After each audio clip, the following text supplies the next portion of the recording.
বন্ধুরা, কেমন আছো তোমরা সবাই? আশা করছি তোমরা সকলে ভালো আছো। আমিও কিন্তু বেশ ভালো আছি তোমাদের আশীর্বাদে আর ভগবানের কৃপায়। এসএম রূপকথার নতুন আরও একটা ঝলমলে ভ্লগে তোমাদের সবাইকে ওয়েলকাম জানাচ্ছি। আশা করছি আজকের ভ্লগটা তোমাদের খুব ভালো লাগবে। সম্পূর্ণটা আমার সাথে থাকার অনুরোধ করছি। সকালের সমস্ত বাসি কাজকর্ম সারা হয়ে গেছে, চাটাও খাওয়া হয়ে গেছে, আর এখন ঘড়িতে বেজে গেছে প্রায় 10টা। আর আজকে না অয়ন স্কুলে যেতে চাইছে না। আজকে পড়ার থেকে ছুটি দিয়েছে একটু দেরি করে, ওই জন্য বলছে আমি আজকে স্কুলে যাব না, বাড়িতে ভাইয়ের সাথে খেলা করব। যেতে বললাম তাও গেল না, তাই আর বেশি জোর করলাম না। আর এদিকে দেখো কটা বরবটি কেটে নিচ্ছি। বরবটি আলু ভাজা হবে, আর একটু বেগুন ভাজা হবে, আর একটু যে কোনো একটা তরকারি করব। মানে চাল কুমড়ো আছে, ওই চাল কুমড়ো আলু দিয়ে একটু রসা রসা তরকারি করব। আর এদিকে অয়নকে বললাম যে একটা কাগজ বেছাও আর ভাইকে নিয়ে খেলা করো। আর এ এত দুষ্টু হয়েছে যে কাগজ বেছাতেই দিচ্ছে না। অয়ন তো রাগ করে ঘরেই চলে যাচ্ছিল। তারপর আমি বললাম যে ভাই তো ওরকম করবে, ওর সঙ্গে একটু খেলা করো বসে। তাই ও ঘরের থেকে কিছু ছোট ছোট খেলনা ছিল, তো আমি এইভাবে একটা বয়ামে ভরে রেখে দিয়েছি। তো সেই খেলনাগুলো নিয়েই একটু খেলা করবে। আর আমাদের ছোট না এখন ভীষণ দুষ্টু হয়েছে, যেমন হাত চলে সেই রকম দুষ্টুমিও করে। আর বাচ্চারা যত দুষ্টুমি করবে তত ভালো লাগে, কিন্তু এক এক সময় না পুরো এনার্জি ফেল হয়ে যায়, আর ভালোই লাগে না কিছু। যাই হোক, দেখো ওরা খেলছে, আর এদিকে বৃষ্টিও শুরু হয়েছে। খুব জোরে যেহেতু হচ্ছে না, মানে রাস্তা কাদা হওয়ার মতো হচ্ছে। তো চলো আমি রান্নাটা বসিয়ে দিই।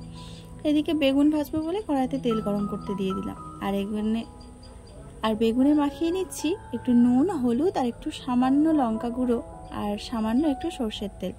সর্ষের তেলটা দিলে কি হয় বলো তো, বেশি তেল লাগে না, ভাজা হয়ে যায় তাড়াতাড়ি, আর সিদ্ধটাও তাড়াতাড়ি হয়। আর লঙ্কার গুঁড়োটা দিলাম কারণ একটু ঝাল ঝাল মতো লাগে, টেস্টফুল হয়, ওই জন্যই দিলাম। তোমরাও একবার ট্রাই করে দেখতে পারো। আমার আগের ভিডিওতে হাউসওয়াইফ রিঙ্কু দিদিভাই বলেছে যে ভালোবাসা দিয়ে পুরো ভিডিওটা দেখলাম, ভালো লাগলো। আর থ্যাংক ইউ দিদিভাই আমাকে এতটা সাপোর্ট করার জন্য। আর তোমাদের এরকম ছোট্ট মিষ্টি কমেন্ট আমার কিন্তু খুব ভালো লাগে। আর তুমি চ্যানেলটা চেক করে নিয়েছো কিনা জানি না, চেক করে দেখো, আমি তোমাকে সাবস্ক্রাইব করে দিয়েছি। আর এইভাবে আমার পাশে থেকো, আমিও সবার পাশে থাকতে চাই। আমার লঙ্কা গুঁড়োর প্যাকেট নিয়ে আসা হয়েছিল, তো ওটা ঢালা হয়নি, তাই ঢেলে নিলাম। আর বেগুন ভাজাটাও হয়ে গেল। আর এদিকে দেখো একটু বরবটি আর আলু ভেজে নেব, তাই কড়াইতে একটু জিরে ফোড়ন দিয়েছি, আর তারপরে বরবটিটা দিয়ে দিলাম, দিয়ে একটু ঢাকা দিয়ে রেখেছি। আর এদিকে অয়ন আর ছোটু খেলা করছে, আর মাকে বললাম যে একটু সবজিটা কেটে দাও, বসেছিল তাই জন্য একটু সবজিটা কেটে দিচ্ছিল।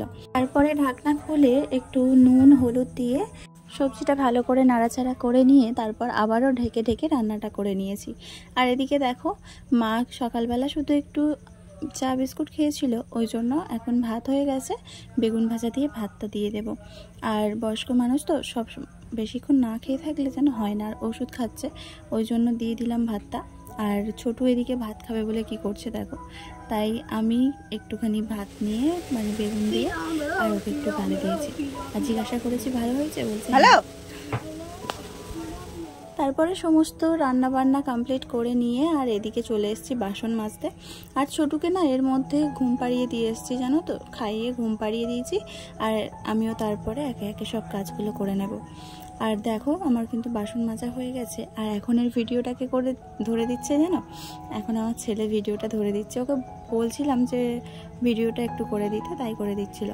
আর তারপরে অনেকটা সময় বেরিয়ে গেছে, আমি একটু খেয়ে দিয়ে শুয়েছিলাম, আর যেন শরীর চলছিল না তাই জন্য। আর দেখো পড়তে চলে এসছে দুজনে, এসেই একটু গান টান শুরু করে নাচ শুরু করে দিয়েছিল।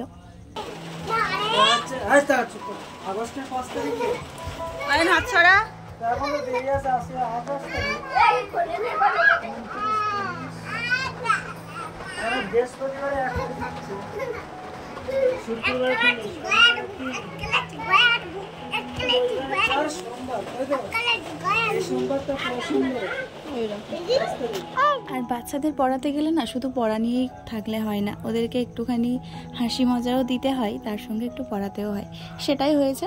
আর দেখো পড়ানো হয়ে গেছে। আর এদিকে ওরা বাড়ি যাবে বলে দাঁড়িয়ে আছে, ওর বাবা গেছে আর একজনকে ডাকতে, তাই এখানে দাঁড়িয়ে আছে। এখন বৃষ্টিও হচ্ছে, ওই জন্য যেতে পারছে না। যাই হোক চলো, এখন আমি একটু ম্যাগি বানাবো, তাই একটু জল বসিয়ে দিয়েছি। একটা কন্টেনারে তেলটা ঢেলে নেব। যেহেতু আমার সাদা তেলটা ফুরিয়ে গেছে, ওই জন্য আমি তেলটাও ঢেলে নিলাম। আরেকজন দিদিভাই বলেছে ডেইলি লাইফস্টাইল ব্লগ থেকে যে তোমার ভিডিওটা খুব ভালো লাগলো, লাইক দিয়ে দেখে নিলাম। তো থ্যাংক ইউ সো মাচ, আমাকে এরকম ছোট্ট ছোট্ট কমেন্ট করতে থাকো, আমার কিন্তু খুব ভালো লাগে। আর একজন বলেছে মিঠুন দাস, ভিডিওটা খুব ভালো হয়েছে, দেখে খুব ভালো লাগলো, আমি তোমার পাশে আছি, তুমি আমার পরিবারে সামিল হও। অবশ্যই আমি তোমার পরিবারে সামিল হয়ে গেছি, তুমি একটু চেক করে দেখে নিও। আজকে বাজার থেকে একটু মাংস নিয়ে এসেছিলো, বলেছিলাম আজকে মাংস আনার জন্য, ওই জন্যই নিয়ে এসেছিলো। তো যাই হোক, এখন আমি যেভাবে মাংসটা রান্না করি সেটাই তোমাদের সাথে একটু শেয়ার করছি। তো কড়াইতে না একটু বেশিই তেল পড়ে গেছে, এবার সেই তেলটা যে তুলে রাখবো তার মতো কোনো কন্টেনার নেই, তাই আলুগুলোকে একটু ভেজে নিলাম লাল লাল করে।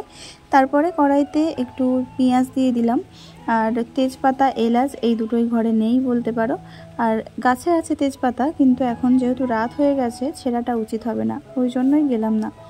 তো এখন একটু আদা বাটা দিয়ে দিলাম, আদা রসুন বাটা, তারপরে মাংসগুলো দিয়ে একটু কষাতে থাকলাম।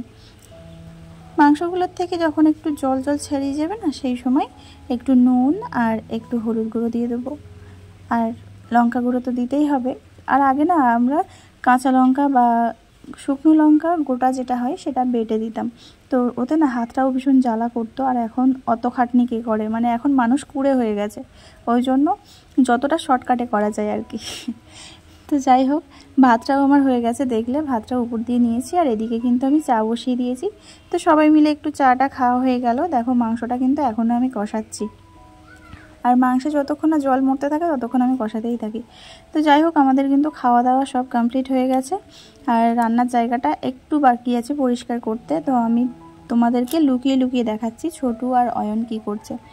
আর ওরা দুজনে মানে বিছানা করতে বলেছি অয়নকে যে একটু মশারিটা খাটিয়ে নাও, আমার একটু দেরি হবে, ওই জন্য ওরা মশারি খাটিয়ে আর কি করছে দেখো দুজনে, যদি দেখতে পাই, তাই আমি ফোনটাকে একটু আড়াল করছিলাম। তো যাই হোক, এদের দুষ্টুমি এইরকম সারাটা দিন চলতে থাকে। আমাকে আরও যারা কমেন্ট করেছে তারা হলো দীপাইন tales blog, enough blog, Sunita Haldar, MD Nizamul Islam, Shiuli cooking and blog, Rina blog, Ayanjoy life. তো সবাইকে অনেক অনেক ধন্যবাদ আমাকে কমেন্ট করার জন্য। এরকম ছোট্ট ছোট্ট কমেন্ট আর মিষ্টি মিষ্টি কমেন্ট করতে থাকো, যাতে আমার ভিডিও করার প্রতি আগ্রহটা আরও বেড়ে যায়। তো চলো, এখন হচ্ছে আমার বাইরের কাজ একটু বাকি আছে বললাম না, তো এই জায়গাটা একটু মুছে নেব, যেহেতু দেয়াল ধারে তো আর টিকটিকের পটি ফটি পড়ে থাকে, আর একটু ঝুল ঝেড়েছিলাম তাও পড়েছিল, তো তাই একটু ভালো করে মুছে নিলাম। আর এই দেখো ম্যাগির প্যাকেট, তারপর খাবারের প্যাকেট, কত কিছু জমা হয়েছে, তো এগুলোকে এই ডেস্কের মধ্যে তুলে নিয়েছি। তো দেখো এবার আমার রান্নার জায়গাটা কত সুন্দর দেখাচ্ছে। তো টেবিলের নিচ টিচ থেকে সারা জায়গা মুছে নিয়েছি, আর এইদিকে তো পাথরগুলো আছে, জানি না কবে পাথরের কাজগুলো শুরু হবে, তাহলে এই জায়গাটা পুরো ফাঁকা করে দেব। তো যাই হোক চলো, আমার কিন্তু কাজবাজ হয়ে গেছে, আর এদিকে এদের দুষ্টুমি এখনও চলতেই আছে। আর আমি ভয়েস দিচ্ছি, আর সেই সময় না একটু বৃষ্টি শুরু হয়েছে, যদি আওয়াজ হয় তাহলে যেন কিছু মনে করো না। এখন কি করব, ঘরের থেকে তো বাইরে গিয়েও ভয়েস দিতে পারছি না। যাই হোক, এখন কিন্তু আর এখন ঘড়িতে 10টা বাজতে 5 মিনিট বাকি আছে।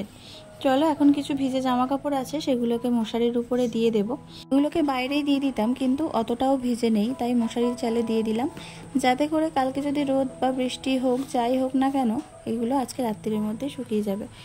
আর কিছু ওষুধ ছিল, দেখো ছোটুটার অয়নের হচ্ছে এই বোতলের ওষুধগুলো, আর আমার প্যাকেটের ওষুধ, তো এই ওষুধগুলোও খেতে হবে। তো বন্ধুরা, আজকের ভিডিওটা আমি এখানেই কিন্তু শেষ করলাম। আর যদি এই ভিডিওতে এতটুকুও কিছু ভালো লেগে থাকে, তাহলে প্লিজ লাইক, কমেন্ট আর শেয়ার করতে ভুলো না।